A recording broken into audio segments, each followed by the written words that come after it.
Now, with President Donald Trump withdrawing the United States out of the Paris Agreement, U.S. carbon emission remains in the loose. How will that bode for Bangladesh, that is most at risk of climate adversities? WION's Bangladesh Bureau Chief Saad Hamadi brings you this report. The United States, with only 4% of the world's population, produces a third of the excess carbon dioxide that is heating up the planet. In 2014, the U.S. greenhouse gas emissions totaled 6.9 billion metric tons of carbon dioxide equivalent. The same year, Dhaka recorded the highest temperature in 54 years at 40.2 degrees Celsius. Consumption of air conditioners have increased in the capital, letting more carbon emissions in the atmosphere. Sea levels are rising by 1.5 millimeters at the Bay of Bengal every year. Scientists predict that rising sea levels will inundate 17% of the land and displace 18 million people of Bangladesh by 2050. So what can impacted countries like Bangladesh do when the United States, one of the largest greenhouse gas emitters, pulls out of one of the most significant climate deals, such as the Paris Agreement? For the rest of the world, we are now carrying forward anyway.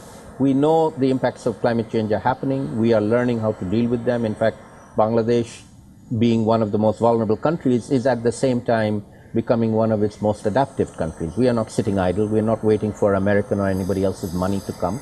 We are learning how to adapt, and we are learning very, very fast. In fact, American citizens are now being affected by the impacts of climate change. There are floods in Louisiana and droughts in California, and hurricanes in the East Coast and in the southern coast. And they don't know how to adapt. They're going to have to learn to adapt, and we can help them because their federal government and their president's not going to help them. Bangladesh is the most at-risk country to the economic impacts of climate change, according to the British analyst Maplecroft's Climate Change Vulnerability Index 2013. That includes sea level rise, increase in temperature, sensitivity of population in terms of access to education, health, agriculture, and adaptive capacity to the changing climate.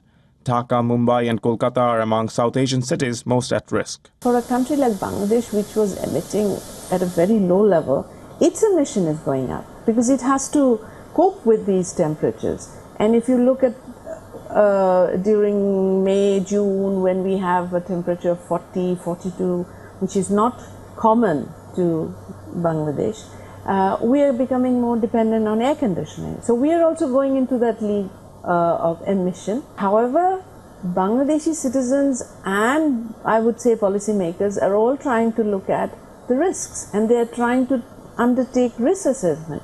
When we are going to be doing such things, it doesn't make any sense when the emissions from a developed country keeps increasing. Clearly, President Donald Trump is not ready to disappoint his friends in the fossil fuel industry.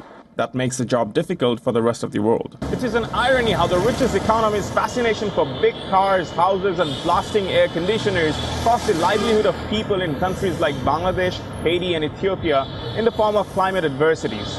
Some say we're living in an era of climate colonialism. In Dhaka, Saad Hamadi, WION.